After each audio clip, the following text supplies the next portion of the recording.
What's up? Give y'all time to get on. Stuff is laughable.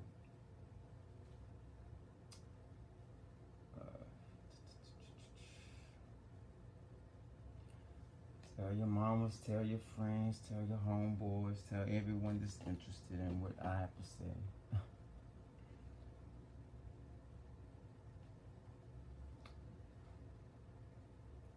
What's up, Britton? What's up, brother? Hey, Kobe.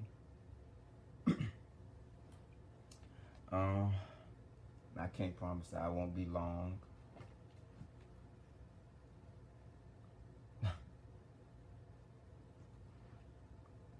Hey, Rhonda.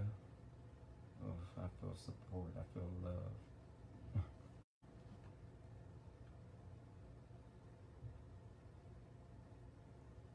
It's late in the evening. What time is it? 7 o'clock. So that's what, 10 o'clock Eastern time. I'm on for a purpose. That's why I'm stalling for y'all who, that's like, what is he about to say? What is he doing? What's going on? I'm on for a purpose. Can everyone hear me okay? Y'all know I got to be on for a purpose. I ain't had a haircut in 2 weeks. I'm looking crazy. What's up, Michael? Hey, Mag. Didi. Snookums. You want? I can't see everyone. So if I'm missing important people, that to me, charge it to Facebook, not to me. Okay, thank you, Jim. Guess I can put my phone away. Y'all know, if y'all seen the live that I just seen, y'all know I got a lot to say. A lot. A lot. And, you know, since we're bold enough to be direct, then we'll be direct. I won't keep y'all too long. Hey, everybody. So, disclaimer to those who are just getting to know me, hence my Arizona family. Sorry that y'all may not understand what I'm about to be talking about, and you may be like lost. So I'm giving you the option to get off now. Otherwise, you can sit, be entertained. Y'all, this man really tried it. Hey, Auntie Kaliga, Overseer Pringle.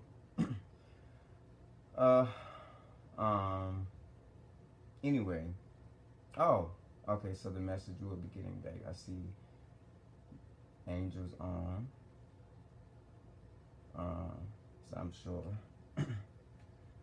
I just wanted to make sure whatever is relayed back to he who went live, because I'm wise enough to not to use a name, but I will be very direct. He who was in North Carolina, my former pastor, who I refer to as my grandfather, the chief apostle of the organization I just came from, the Apostolic Church, the Holiness Church, Solid Rock, if you will. So he just went live addressing some very serious stuff. He went live in a very coward way, but it's to be expected because it's him. So he addressed the fact that we've been going live, myself, Jeff, and I did speak to Jeff before I went live, so he knows I'm using his name. And I talked to other couple brothers that are upset that he went live and lied. And you know what's more upsetting to me? The fact that this stuff started coming out in June. And let me show you how much of a coward he is. You wait all the way to September when you get your posse around, your little fruity pebbles around, solid rockers or whatever you want to call them. When you get them around, then you get enough bravery and enough strength to actually want to address some sensitive stuff. And for the most part, I feel like I've had tact and coof and how I've addressed it. But to sit here and call me a liar and the rest of us liars is just not okay with me. And and I'm sure people will want to correct me after I go live. I would hope you would use enough wisdom not to, and just keep your opinions amongst yourselves for your benefit. Um, but I think it was very tacky of him to go live, and this to show how weak-minded people are. The same ones who act like they support, and so devastated by some of us telling the truth about what he did to us and some of our experiences. Um, this are the same ones that are sitting there on the live cheering him on, and this, oh my, yeah, that's right, Chief Apostle, and the hey dads and all this stuff. Y'all are the same ones in my inbox, like, oh my God, like, he's a monster, I can't believe him.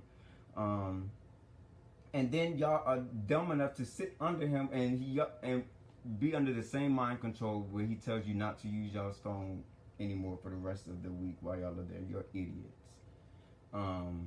But it's to be expected. He has mind control. I was once under it, so I understand the loyalty, and I understand it. It's very tacky and played out, but I guess he expected no one to respond or no one to be bold enough to say, sir, you know you are lying. You know very well you had AIDS, and you have passed it to innocent people. And that's to play with words, like how you're playing with words. You said you never didn't passed it to anyone. You never denied the fact that you had it, and I think that was very that was smart of you. You never denied. You said that sex trafficking is maybe a strong word. Y'all play with boys, and to sit here and say that you don't mess around or play with guys during convocation, you and I both know that that's a lie. You and I both know. And the very ones that's been there since the 90s and the early 2000s and that have been there since they put me on and put Jeff on and told me about you when I was young and in your organization, the ones that are standing by the pulpit cheering you on from Connecticut, like, y'all know better. Like, y'all are ignorant, standing there like, you put me on, you told me all the secrets, you told me y'all's tea, y'all's history. So to sit here and act like y'all tacky, dry, and I'll just be direct about it. Oh, you said a whole lot. I had to make notes, y'all. He said a whole bunch. This is why I think you had enough. You're finally bold enough to say something, because you got that call from the sheriff this morning about the warrant that's out for you, because yet another victim found out that they were diagnosed because of you. So of course you want to build your team and get everyone mad at us and for going live and start threatening us like they were before, but they're going to be the ones looking dumb, because while you're sitting behind bars for the stuff that you know that is true, yeah, you little fruity pebbles, solid rockers, idiots, dummies, blind people, and it's not to the innocent ones, but to the ones that are fake and phony, that have been calling me and some of my brothers that were once in the organization and give us all this sympathy cards and all this empathy, but sitting there right now. Y'all deserve everything that is coming, and y'all deserve the embarrassment that is definitely coming when that man is behind bars for the things that he's done. And playing with words again. And he what was the take? Oh, that's he addressed the whole gambling thing. Not everyone in his family knows that he has the biggest gambling problem. Anytime you sit up in a casino and fall asleep on the slot machines, you have a problem. And you know that's not a lie. Everybody that knows you, that is on this live knows that that's the truth. Knows that you would spend money after convocation, y'all. If he's not behind bars, he's taking that money and going to the casino. He's a 7-star at the casino because he gambles. So don't play with words with that. You do take money from the church. So what he said was, I give more money than I take. Now that may be true, because it's easy to give it when you know it's coming right back to your pocket. And of course, everyone cheers. Yeah, that's right. Y'all are so dumb. Listen to what this man is saying. A lot of stuff he did not deny. He just played with words. If you go back and listen to what he said, and you're governing him. Ain't nobody scared of their decision, they unholy self. First of all, y'all don't have a standard, don't have a prayer life. You don't have, only thing you have is a dress standard. That's it. And half of y'all don't live that behind his back. So you're governing him. I can tell you where they can go. The only one that was living something is gone. The only one who had a standard and was trying to and held your organization to a standard is gone. So I expect them to support you not sitting yourself down or being silenced. Like they can get away with the stuff they get away with. Maybe they wouldn't have so many problems with their marriage or in their family, denying them, not wanting to be connected to them, or having sleeping with women off. And you've been. Listen, there's a lot of stuff I know and can say, and it's only because the biggest faggot in the organization, and that is the chief apostle, the biggest gossiper. Is no way I was 18-year-old and know everything that was going on in the organization, because I laid in the bed right next to the chief apostle every night. So every time he was on the phone with y'all, guess who was laying next to him? Me. I know all y'all's tea, all y'all's business. So before y'all come for me or the boys that are telling the truth about this monster, this liar that has been doing the same thing for years and years, and just keeps moving around from North Carolina to Boston to Georgia, back to North Carolina, running away from people that know his story, and then when things die down and people start fading off, and then you go back to the city because it's a new crowd, the younger people know you. We've caught on. And hopefully y'all dummies that are sitting in this holy convocation up there under this witch and warlock, hopefully y'all catch on. And listen, it's truth. It's all truth. And it all come out. And you got to be a black faggot of a fool to be sitting there and go live knowing that I'm telling the truth. Knowing that Jeff is telling the truth. Knowing that all the boys. And what the hell what do we have to gain? So a lot of us have came out about our status, about being sexually assaulted, about being part of a cult, embarrassing stuff. What do we have to gain? You're not that important. You don't have any money to offer us because you gamble it, or you spend it on boys that you try to get. So what do we have to gain? Nothing. You're the idiot for going live and addressing someone that you know will address you. Like saved and all. You cause a lot of trauma. You cause a lot of pain. And you have caused a lot of hurt in a lot of people's family. And there are a lot of people right now that are struggling mentally. So for you to come behind and still stick to your lie and confuse people more, people have become free because we have told the truth. People have left your organization and stood in their truth. People and these people are lost because people have been a part of your organization and believed in you. And now that we're telling the truth about you, they've been confused. And they don't know what to do because they believed in you so much. So for you to go live again and say that we're lying on you to confuse these, you are a witch, you are a warlock, and you're going to get what God has for you. And that's judgment. And I speak for myself, all my family, for all the guys that have been hurt by you. And you are such a, let me tell you, you got to be a heartless somebody, and y'all got to be some heartless people to continue to follow a man that has hurt people, that has all of these allegations, and he comes out and with a petty video. He never came out with an apology. The least he could have said was, you know what, I am sorry for the people that feel like I hurt them. There may be truth in it, there may not be truth in it. That's for the courts to decide. But I apologize as a man of God for the people that I've hurt. Did he do that? Absolutely not. But this is y'all's chief apostle. The man that preaches holiness of hell. That if you don't cover yourself, that you're going to hell. That man doesn't have enough God or Holy Ghost in him to even address people that have tried to commit suicide, that are this jacked up right now.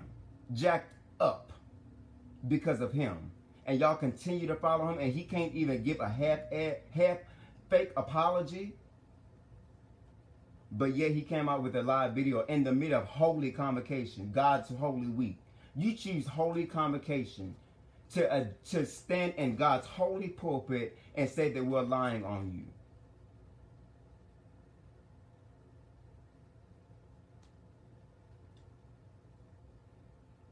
This man is changing lives. I can't believe it. I just want to stay on in case I think of something. Well, let me look at my notes. What else I wanted to say? Oh, I'm so sick of this defense of the whole. I paid bills for these boys. I've done this for these. Of course, we earned that. We deserve that. First of all, you've never given us the choice of our health. You slept with multiple of us and never, ever addressed your health. Still to this day, and still lying about it. So yes, we deserved our bills paid. We deserved all of that because you have snatched us from our families. Our families trusted us with you. It's not the fact that you took care of us. We ran away from being hurt. We ran away from, or not even, some of us didn't even run away. Some of us just looked up to you and ran to you. And what did you do? I don't care if it was a child. I don't care if we was 18. I don't care how young we were. We were too young for you to be touching us inappropriately, knowing that you have AIDS and not giving us an option to whether we wanted to protect ourselves or not. You're a monster. So yes, you did pay our bills. Yes, you can hear from God. Yes, you dabble in somebody's spirit realm. Whose, I don't know. Jury's still out on that. But not, I know. But that's for y'all to decide. So yeah, we deserved our bill. I deserved everything I got. I sure did. And yes, you did do it. You paid bills. You took me on cruises. You did all of that, guys. Hush money. That's right, sis. That's the only comment I read. Hush money.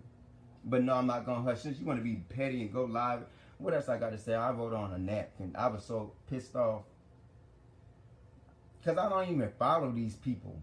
I'm laying down in my bed filling out applications and doing productive stuff to better my life, and I'm getting calls about you. Mind you, I wasn't even taking calls from anything that could trigger any type of emotion towards you, to be fair, because you caused enough damage. I got a call from someone that found out that they were positive through messing with you here recently.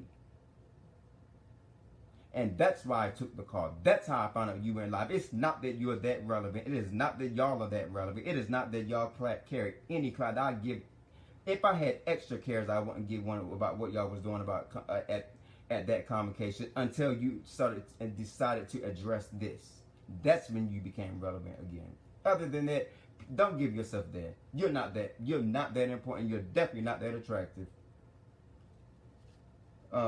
Anyway, back to my notes.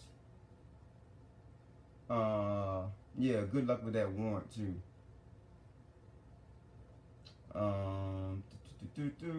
What else I want to say? Somebody, I called around too. Like, what you want me to address? So I'm coming to that too.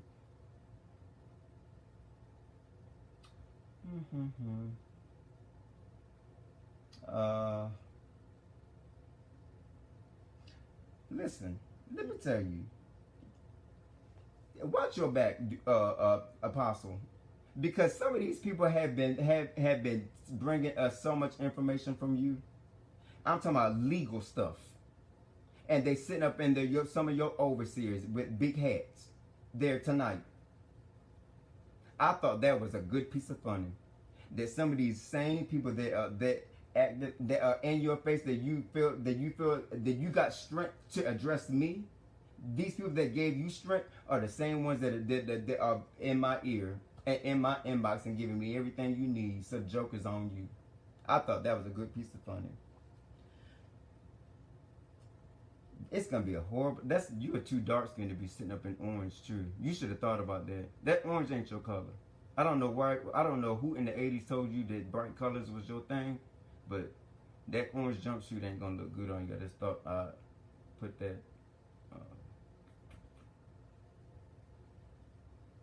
Oh, yeah, I think that was about it that I wanted to address. Let me read the comments. Anything else I should say? Hey, cousin Amy, I'm sorry you gotta watch me go off, but if you knew the story and you knew what was going on, then you will understand my level of festivity. Hey, y'all.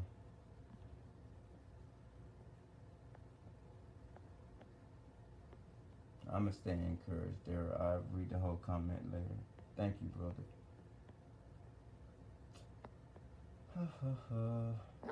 Anyway, I'm about to get off. Hey, Will.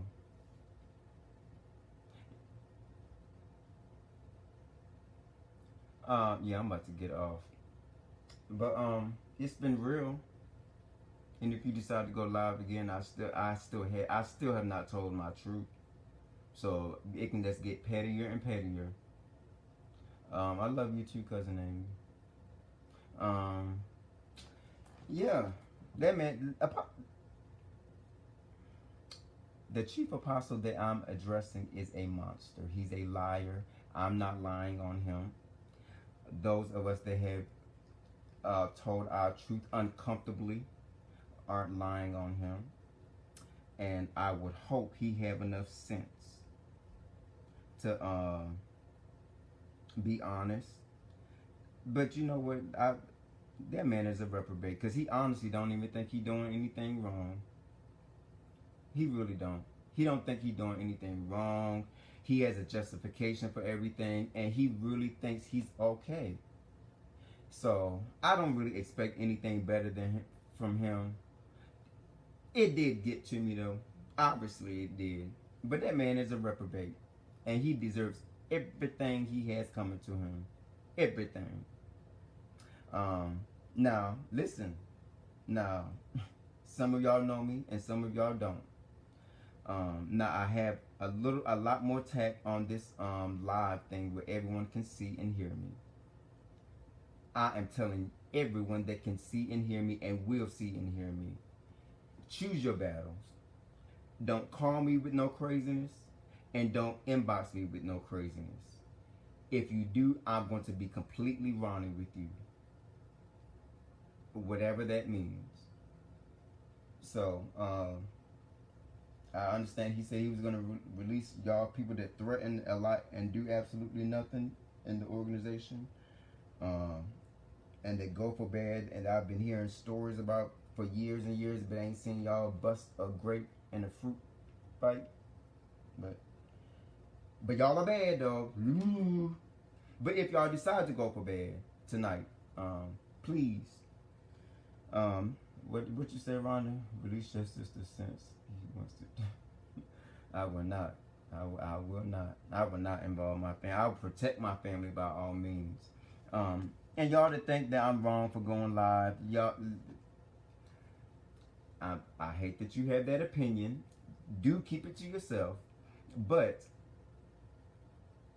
I deserve a voice, and everyone else deserves a voice. The guys deserve a voice, and some of them have things going on for themselves that they don't want the spotlight on them. And I understand. I'll be the sacrifice. And this time I don't need no sympathy. I don't need